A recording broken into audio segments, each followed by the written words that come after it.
Hi everyone, मैं हूं शेख जबी। मेरे इस चैनल में आप सभी का स्वागत करता हूं। इस वीडियो में हम लोग बात करने वाले हैं दिल्ली इलेक्शन के बारे में। मतलब दिल्ली का इलेक्शन अभी बहुत करीब आ चुका है। मतलब हर पार्टी, मतलब जो भी तीन पार्टियां हैं, जो आम आदमी पार्टी है, कांग्रेस है और बीजेपी है, मतलब रेवड़ी पे रेवड़ी अनाउंस कर रहे हैं। हर दिन कुछ ना कुछ अनाउंस कर दे रहे हैं, हर दिन कुछ ना कुछ अनाउंस कर दे रहे हैं। तो दिल्ली वाले लोगों की तो मेरे ख्याल से बल्ले बल्ले है, अगर पार्टियों ने सही से काम कर दिया।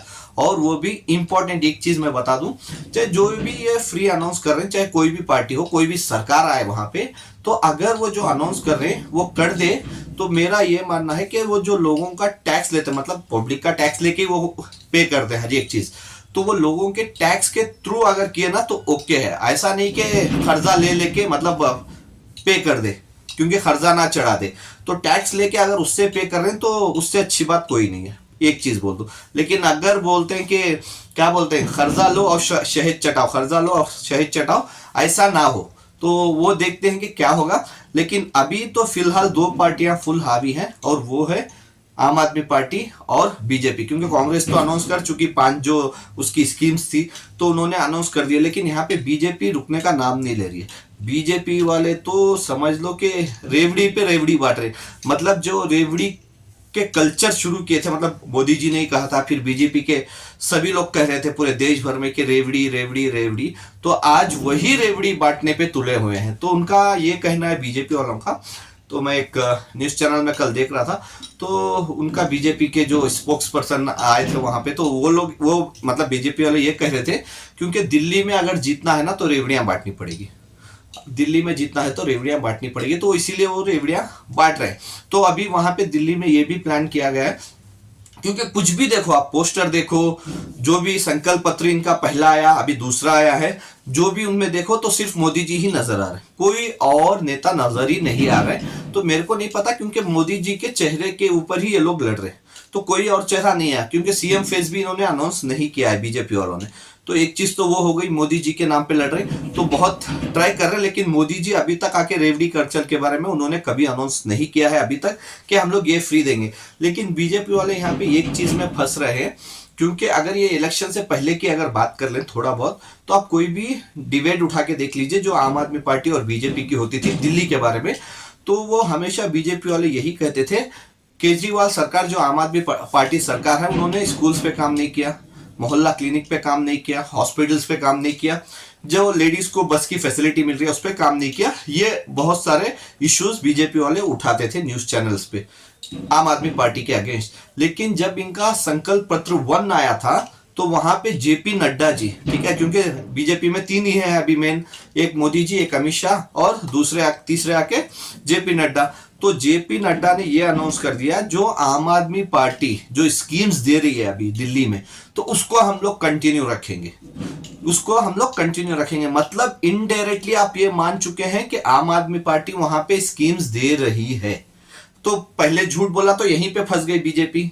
तो पहले बोला क्यों कि आम आदमी पार्टी कुछ नहीं कर रही है, तो उसको कंटिन्यू रखने का दावा दे दिया यहाँ पे। इसका मतलब ये हो गया कि आम आदमी पार्टी दिल्ली में वर्क कर रही है। एक चीज तो वो हो गई। और दूसरा, वहां पे मोदी जी आके कभी ये अनाउंस नहीं किए, ठीक है, तो वो तो फेस ही नहीं हो रहे। वैसे भी उन्होंने आज तक प्रेस मीट किया ही नहीं है जब से प्राइम मिनिस्टर बने हैं। उससे पहले तो मीडिया के साथ ही रहते थे, तो वो बात अलग है, जाने दो। तो उसके बाद मेन आके अभी रैलियां शुरू हो जाएंगी। तो रैलियां में तकरीबन योगी, जो यूपी के सीएम है योगी आदित्यनाथ, तो उनको बुलाया गया है दिल्ली में, जो लोगों को जो अपनी बात रखेंगे। तो तकरीबन 10 से 15 जगह इनका, सॉरी 10 से शायद 14 से 15 जगह इन लोग की, मतलब योगी आदित्यनाथ की रैली रहेगी या उनकी स्पीच रहेगी, ठीक है। लेकिन मेरे को ये समझ में नहीं आ रहा वो स्पीच में बोलेंगे क्या, क्योंकि योगी आदित्यनाथ का फंडा ही हिंदू मुसलमान का चलता, मतलब हिंदू मुस्लिम मंदिर मस्जिद इंडिया पाकिस्तान। तो ये छोड़ के कुछ वो बोलते नहीं है। और ये जो स्कीम्स के बारे में तो वो कुछ बोल ही नहीं पाएंगे, क्योंकि यूपी में ना लेडीज को बस फ्री मिलती है, ना इलेक्ट्रिसिटी फ्री मिलती है, ना 500 में सिलेंडर मिलता है, ना एजुकेशन फ्री मिलती है, ना हेल्थ सेक्टर फ्री मिलती है। और बहुत सारे स्कीम्स जो बीजेपी अभी दिल्ली में अनाउंस किए, वो कोई भी स्कीम्स यूपी में नहीं चलती। तो योगी आदित्यनाथ बोलेंगे क्या, मेरे को नहीं समझ में आ रहा। जब देखते हैं कि क्या बोलते हैं। लेकिन मेरे हिसाब से 3 ही चीजें जो योगी आदित्यनाथ के पास है जो बोलने के लिए, वो है हिंदू मुसलमान, मंदिर मस्जिद इंडिया पाकिस्तान, वो छोड़ के योगी आदित्यनाथ के पास कुछ नहीं होगा। तो अभी संकल्प पत्र 2 जो आया है तो वो उसके बारे में बात कर रहे थे। तो बीजेपी ने इसमें ये अनाउंस किया है कि स्टूडेंट्स को, मतलब स्टूडेंट्स को केजी से लेके पीजी तक, ठीक है, केजी से लेके पीजी तक उनकी एजुकेशन फ्री करेंगे, लेकिन एक चीज, जिनको जरूरत है उनको, सबको नहीं। तो ये क्लियर कर दिया है बीजेपी वालों ने, केजी से लेके पीजी तक सबको एजुकेशन फ्री मिलेगी, लेकिन जिसको जरूरत है उसको, सबको नहीं, जिसको जरूरत है उसको। मतलब किसको जरूरत है, क्या कंडीशंस है, ये क्लियर नहीं किया गया। मतलब जैसे आयुष्मान भारत योजना लेके आए थे हेल्थ सेक्टर के लिए, जिसमें 5 लाख तक का हेल्थ इंश्योरेंस फ्री मिलता है। तो अगर उसमें देखें तो उसमें बहुत सारे कंडीशंस थे। आपके पास कार नहीं होनी चाहिए, आपके पास बाइक नहीं होनी चाहिए, आपके पास खुद का घर नहीं होनी चाहिए, आपके घर में एसी नहीं होना चाहिए, तो बहुत सारी चीजें थी। तो अभी पता नहीं कि इसमें क्या क्या कंडीशन लाएंगे वो, अगर वो सरकार में आए तो। ठीक है, तो एक तो ये अनाउंस कर दिया। और जैसे मैंने कहा था कि लास्ट वीडियो में केजरीवाल ने ऑटो ड्राइवर्स के लिए बहुत सारी चीजें अनाउंस की है, तो यहां पे इन्होंने भी अनाउंस कर दिया बीजेपी वालों ने कि हम लोग अगर सरकार में आते हैं तो ऑटो और टैक्सी ड्राइवर जो दिल्ली में है तो उनके लिए 10 लाख का लाइफ इंश्योरेंस, सेम जैसे आम आदमी पार्टी ने, केजरीवाल ने अनाउंस किया था, 10 लाख का लाइफ इंश्योरेंस, और हेल्थ इंश्योरेंस जो अगर बाई चांस एक्सीडेंट होगा तो 5 लाख का। तो सेम केजरीवाल ने भी अनाउंस किया है, तो सेम कॉपी पेस्ट यहाँ पे बीजेपी वालों ने ये भी कर दिया। और उसके साथ साथ बहुत सारे एजुकेशन जो भी है तो उनको हम लोग बहुत सारे मतलब लोन की फैसिलिटी हो या जो भी हो तो उसमें सपोर्ट करेंगे। बीजेपी वालों का ये अनाउंसमेंट है। लेकिन मेरे को ये नहीं समझ में आ रहा, हर चीज कॉपी पेस्ट ही हो रही है। मतलब आप समझ लो कि क्या बोलते हैं इसको, 3 पार्टियां वहां पे है, आम आदमी पार्टी, कांग्रेस और बीजेपी। ऐसे चल रहा है ना जैसे सुपरमार्केट में सेल लगा है, एक डीमार्ट है, एक रिलायंस सुपरमार्केट है, एक समझ लो कोई हाइपर मार्केट है। तो जैसे 3 सुपरमार्केट्स में डिस्काउंट लग के लोगों को इंप्रेस कैसे किया जाता है ना, तो वैसे यहाँ पे इंप्रेस कर रही है तीनों पार्टियां। मतलब तीनों पार्टियां सुपरमार्केट बन गई है यहाँ पे। कौन जितना डिस्काउंट देगा देगा, जितने सुपरमार्केट में जितने लोग आए उतना फायदा, उस हिसाब से यहाँ पे चल रहा है। मतलब जितनी वोटिंग आए उतना फायदा, उस हिसाब से यहाँ पे चल रहा है कि सुपरमार्केट बना के रख दिया है दिल्ली के इलेक्शंस को। मेरे को पता नहीं और भी, क्योंकि अभी भी तकरीबन 10 से 15 दिन बाकी है, तो और पता नहीं क्या क्या स्कीम्स देंगे वहां पे। तो अभी वो देखना पड़ेगा कि स्कीम्स वो और क्या क्या लाते हैं। लेकिन इंपॉर्टेंट ये है जैसे आम आदमी पार्टी स्कीम्स दे रही है वो सेम टू सेम कॉपी यहाँ पे बीजेपी कर रही है। कांग्रेस का तो अलग फंडा है, चलो उन्होंने जो 5 गारंटियां दी है तो वो अलग चीज है, तो उन्होंने अलग हटके दी है। लेकिन बीजेपी जो कांग्रेस अनाउंस, आम आदमी पार्टी जो अनाउंस कर रही है वही बीजेपी यहाँ पे कॉपी पेस्ट कर रही है। ऑलमोस्ट सिमिलर ही है दोनों का, बीजेपी का कांग्रेस का अलग है, लेकिन आम आदमी पार्टी और बीजेपी का तो सेम है, क्योंकि उन्होंने आम आदमी पार्टियों की जो स्कीम्स चल रही है उसको कंटिन्यू रखेंगे। और उसके बाद जो भी इन्होंने स्कीम्स अनाउंस की है बीजेपी वालों ने, तो वो हूबहू आम आदमी पार्टी के जैसी ही लग रही है। तो अभी लोगों को तो ऐसे ऐसे चीजें अनाउंस किए हैं, क्योंकि देखो जो मजदूर रहते हैं तो उनके लिए अनाउंस किए हैं आम आदमी पार्टी और बीजेपी से। जो घर में मेड रहती है या जो धोबी यानी कपड़े धोते हैं या स्त्री करते हैं या जो वॉचमैन है या कोई भी और जो भी वर्कर्स हैं जो वर्क करते हैं, तो उनके लिए भी स्कीम्स है यहाँ पे आम आदमी पार्टी से और बीजेपी से। उससे कांग्रेस से कुछ नहीं है, लेकिन यहाँ पे वो भी स्कीम्स दे रहे हैं। सीनियर सिटीजन के लिए जैसे आम आदमी पार्टी दी वैसे बीजेपी भी दे रही है।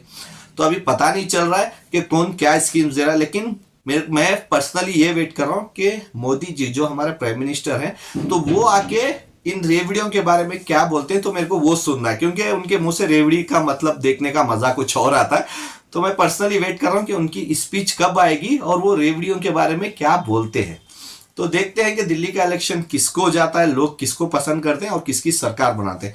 तो आपके हिसाब से क्या करते हैं कि ये जो फ्री बीस कर रहे हैं तो क्या ये सही है? क्योंकि देखो मेरे को अगर पर्सनली बोलूं तो मेरे को सिर्फ पूरे इंडिया में, ना कि सिर्फ दिल्ली में, पूरे इंडिया में सिर्फ 2 ही चीजें फ्री होनी चाहिए जो पूरे इंडिया के लोगों को, बच्चों को मिलनी चाहिए। तो वो है एक एजुकेशन। तो हर बच्चे को एजुकेशन मिलना चाहिए, फ्री मिलना चाहिए और अच्छा एजुकेशन मिलना चाहिए। एटलीस्ट केजी से 12 तक, मतलब सेकेंड ईयर तक एटलीस्ट फ्री मिलना चाहिए पूरी इंडिया में, ना कि सिर्फ दिल्ली में। तो ये एजुकेशन सेक्टर फ्री होनी चाहिए, एक चीज तो ये हो गई। और दूसरी हेल्थ सबको फ्री होनी चाहिए, सबको फ्री होनी चाहिए। और गवर्नमेंट हॉस्पिटल बहुत सारे होने चाहिए, क्योंकि अभी गवर्नमेंट हॉस्पिटल बहुत कम है, और जो भी है तो उसमें मेंटेनेंस भी सीधा नहीं रहता अगर कम है तो ज्यादातर चलो सिटीज में जो हॉस्पिटल रहते हैं उसमें चलो थोड़ा बहुत अच्छे से मेंटेनेंस हो जाता है, लेकिन अगर जो सिटीज के बाहर रहती है ना हॉस्पिटल, तो उसमें तो बहुत बुरा हाल रहता है, तो वो लोग वहां से सिटीज को ही आना पड़ता है वहां के लोगों को। तो ये दो चीजें फ्री होनी चाहिए, मेरे को पर्सनली ऐसा लगता है। जो हो नहीं पाएंगी ये भी मेरे को लगता है, वो क्यों मैं बोलता हूँ ये दो चीजें फ्री नहीं हो पाएंगी इंडिया में, वो इस वजह से इंडिया में किसी भी सिटी में किसी भी स्टेट में आप उठा लो, कॉर्पोरेटर किसी भी पार्टी का, कांग्रेस, बीजेपी, इंडिपेंडेंट, आम आदमी पार्टी, कोई भी हो, कॉर्पोरेटर, एमएलए, एमपी, ठीक है, सेंट्रल मिनिस्टर, हाँ, स्टेट मिनिस्टर, तो ये 5 लोग जो है ना, corporator, MLA, MP, central minister, state minister, इन लोग के ही फैमिली से या इन लोग के रिलेटिव से या फिर इन लोग की ही स्कूल्स मिलेंगे आपको ज्यादातर इंडिया में, और इन लोग की ही हॉस्पिटल्स मिलेंगी, क्योंकि ये लोग इन्वेस्ट ही स्कूल्स पे और हॉस्पिटल्स पे करते, क्योंकि उसमें फुल प्रॉफिट है। ओपनली बोल रहा हूँ, फुल प्रॉफिट है। फुल प्रॉफिट बिजनेस वो एक ही है इंडिया में, एक एजुकेशन और एक हेल्थ सेक्टर। तो लाइफ टाइम सेटलमेंट हो जाता है उसमें, मतलब सिर्फ आप ही नहीं, आपके बच्चे भी बैठ के खा सकते हैं। तो वैसे चल रहा है, क्योंकि जहां पे अगर कॉर्पोरेटर्स हो, एमएलए हो, एमपी हो, जो सेंट्रल मिनिस्टर, मतलब स्टेट मिनिस्टर हो, अगर इन लोगों की ही अगर स्कूल्स रही, इन लोगों की अगर हॉस्पिटल्स रही, तो ये थोड़ी ना गवर्नमेंट के स्कूल्स हॉस्पिटल्स सही करेंगे। मतलब वो तो बेड़ा घर की होगा हॉस्पिटल्स का और स्कूल्स का। तो अगर मेरे को पर्सनली ये फील होता है कि राज्यसभा और लोकसभा में ये पास होनी चाहिए, ये पास होना चाहिए कि कोई भी अगर गवर्नमेंट से जुड़ता है, चाहे वो कॉर्पोरेटर हो, एमएलए हो, एमपी हो, किसी भी पार्टी का हो, तो वो लोग स्कूल और हॉस्पिटल्स पे इन्वेस्ट नहीं कर सकते। सिर्फ वही नहीं, उनकी पूरी फैमिली, चाहे उनके भाई हो, बहन हो, या उनके बच्चे हो, कोई भी हो, तो स्कूल्स के ऊपर इन्वेस्ट नहीं करना चाहिए। तो ये बहुत इंपॉर्टेंट है, क्योंकि इस देश में, अगर इंडिया में अगर स्कूल्स और एजुकेशन और हेल्थ सेक्टर को अगर अच्छा करना है ना, तो अगर पॉलिटिशियंस का पैसा अगर वहां पे नहीं लगाना, तो ऑटोमेटिकली गवर्नमेंट के स्कूल्स और हॉस्पिटल्स डेफिनेटली अच्छे हो जाएंगे। मेरे को पर्सनली ऐसा लगता है। तो चलिए देखते हैं कि आगे क्या होता है। तो आपको क्या लगता है कि कौन सी पार्टी दिल्ली में जीतेगी, कौन सी पार्टी जो अपना वादा या गारंटियां दे रही वो पूरी करेगी या नहीं करेगी, या कौन सी पार्टी नहीं जीतेगी, आप मेरे को कमेंट्स करके बता सकते हैं। Bye, take care.